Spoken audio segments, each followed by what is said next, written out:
This is the Hotspot element that allows you to take an image and place little tags on the image, little dots, and in this case also animate it, and then have a little bit info box with that.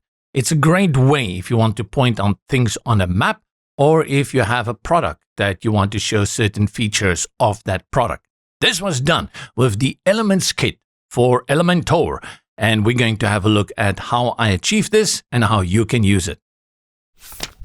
Good morning, good afternoon, good evening, and a good wherever you are. My name is JP, and this is Websites for Beginners, where we look at how you can elevate your website by taking things a little bit slower.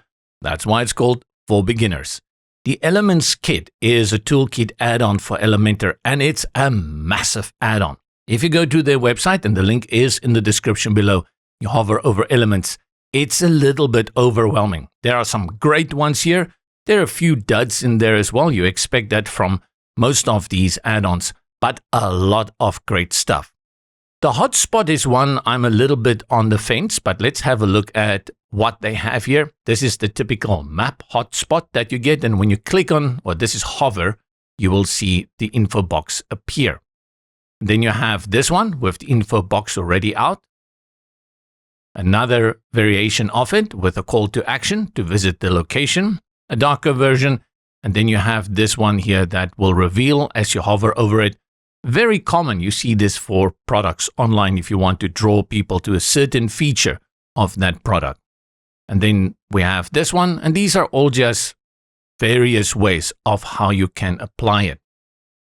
We're going to look at the limitations of this widget because you are going to run into some issues, so you have to think before the time. If you run into serious problems, what most people will do is go to something like Photoshop and just design this in Photoshop and then bring it onto their page as an image. Of course, then you lose the animation, but remember, if you've been with Websites for Beginners for a while, I'm not a big fan of animation because there's no proof that it actually leads to more conversion. In fact, it takes a little bit more resources, so it could slow down your page, and that could negatively also affect your ranking in terms of SEO. But we're not talking about that. We're talking about the hotspot. This is the one that I had created for my contact section, and I'm going to jump directly into Elementor where I have this. Let's right-click and then delete it. And from the widgets, search for hotspot. And if you don't find hotspot here, it means you have to activate it within the ElementsKit from the WordPress dashboard. Now, naughty ElementsKit. If I look at this icon here for their hotspot, it looks 100% identical to the Pro version of Elementor. I don't think that's nice, guys. You should have your own little logo here. Anyway, this is the Elementor Pro one, which is we're not working with, so it's locked. And that's why many people like to use the add-ons, because you can get a lifetime deal. So you don't have to pay annual subscription and you just use it with Elementor free. I think Elementor probably regrets doing this many years ago. Click and hold, and I drag it here under my business hours, which I will just quickly change to branch locations. And it brings in, let me click back on this one, it brings in an image for display. But I'm going to click here on background map image and use this map of South Africa. And that's where I am. And we're going to work with this. You can see there are 4 hotspot locators here. I'll go and delete 3 of them. So we just work with 1. And these are the list repeaters. They call this a repeater list. Sometimes it's items every time the wording changes. So a repeater list is where you're going to get those dots. I think let's style out one. We begin with that so you can just see what happens on the map. Unfurl it, and we have active. Leave that for now. Go to title, and I will call this Western Cape branch. And there's a little description there, and we'll leave it. And as I hover over it, you see the Western Cape branch info box appears. I think it's actually better to put it on active so that you can see it. It just saves people all that hovering around. Again, don't be fooled by the idea that if you get people to interact and move their mouse around on a map, that you're going to get better interaction. That doesn't mean what it means. People like to see things. And specifically on mobile and tablet devices, people may not know that they even need to do that. So it's better that you show them. Now that we have this open and I scroll to the bottom, I want to jump here to left and top. Again, interesting naming. I would have called this X, left is X, and Y, or horizontal and vertical.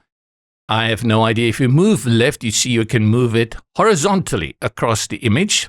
That is our X axis, and then the top is our Y, our vertical axis.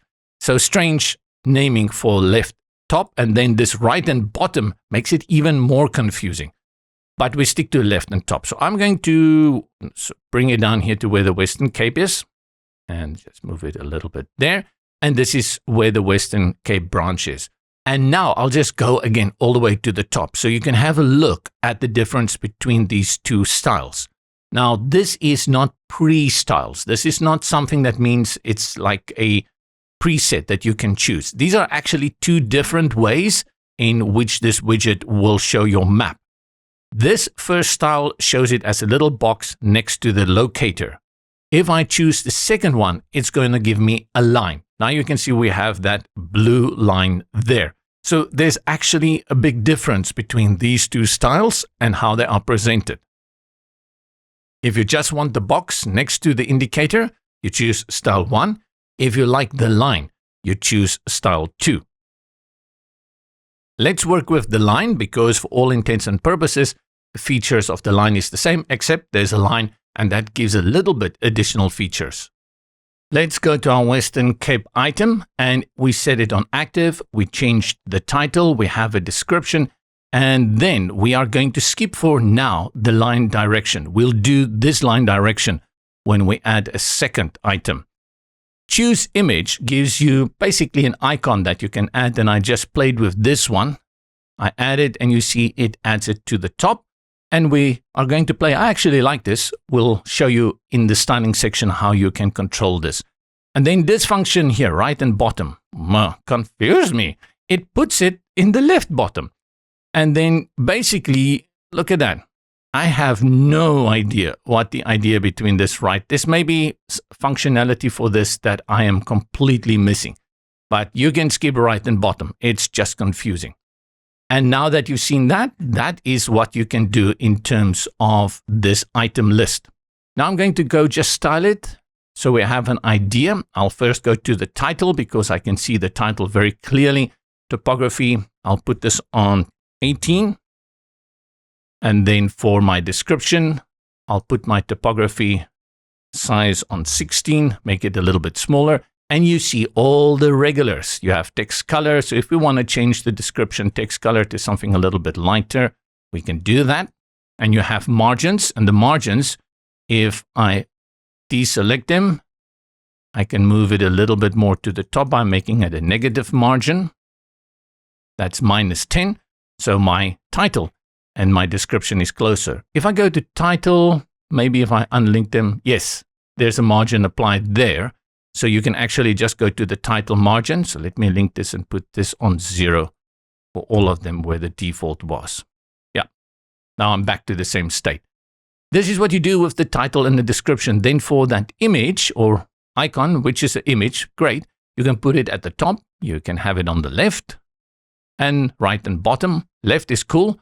And then for this, I'm going to just reduce the width of it, something smaller.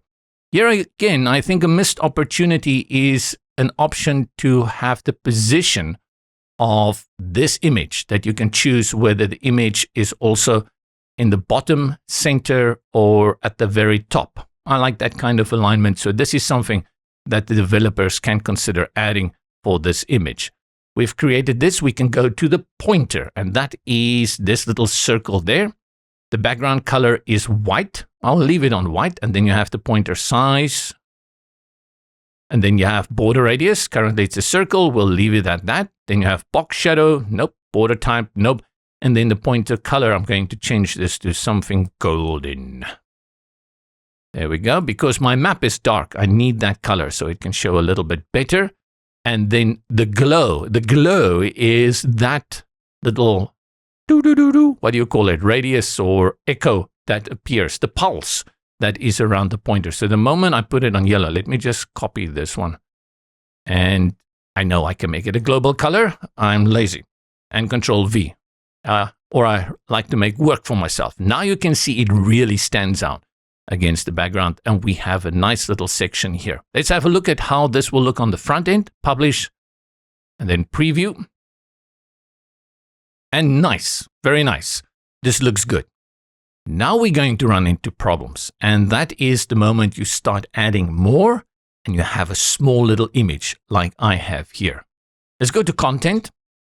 And I'll duplicate Western Cape branch, unfurl, and now I'll rename this. I'll call this Free State Store 1 because we're going to make 2. I'll also leave it on active, but now I have to position it left to the right and top to the top and a little bit more to the right and a little bit more to the bottom. And still, so far, so good. No problem here. You can see how these guys work. Now, I have another store in this region, this province, which is called the Free State. And this is where it becomes really crowded. So I'll call this Free State Store 2. And now when I move this store to its position, we have the problem that the info boxes are overlapping each other. Let's just have a look. Maybe it's smart enough and on the front end, it's going to move them around and make us scream with joy. No, it's making us scream with agony. How can we solve this? So if you go and have a look at their displays, you will see these are spaced far and wide. Sneaky way of overcoming this problem. And that's what I mentioned at the beginning.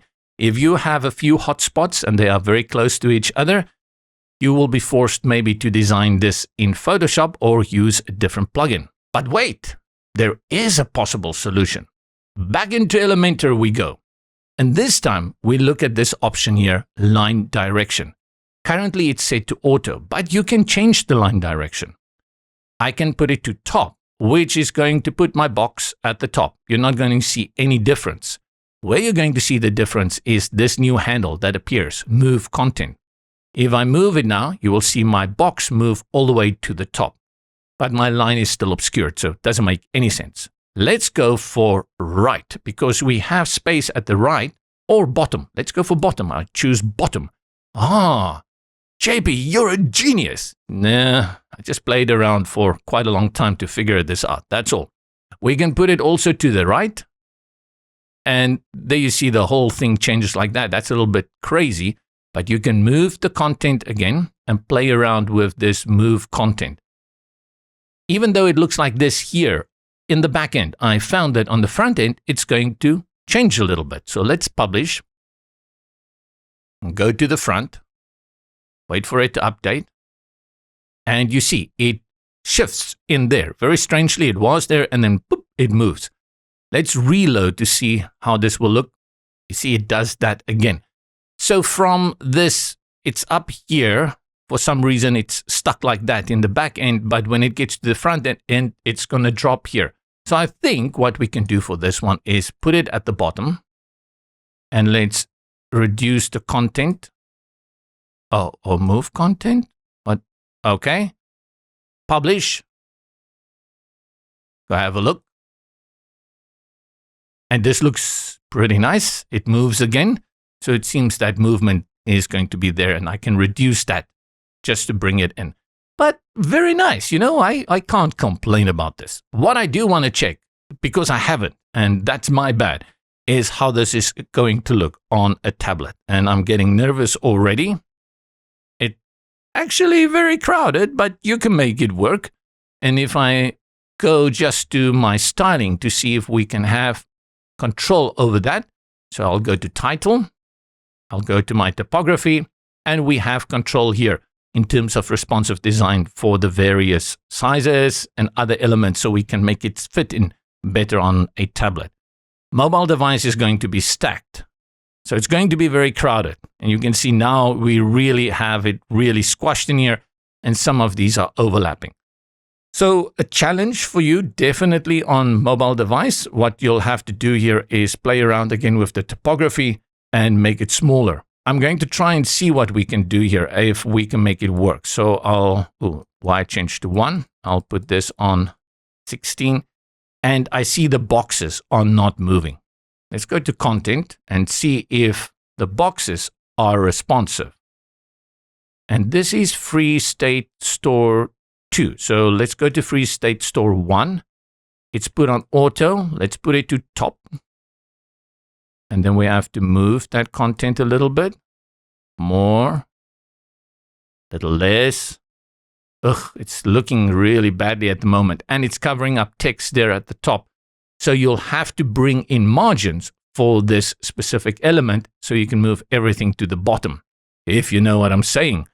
But we can make it work. That's the important part here. So even on a mobile device, this can work. I think it's a good element. I think it does the job. What they've done in their demos is what I will recommend you do. Make sure you have a nice big image that stretches across the entire canvas of your website. Do not add too many locations. It has to be visually impacting, and then try and keep it as simple as possible. Don't go overboard with your styling, and definitely go and check how this hotspot element will behave when you go to tablet and mobile. Remember, if you want to learn more about ElementsKit, to follow the link in the description below. From me, JB, here at Websites for Beginners, we'll see you around the corner.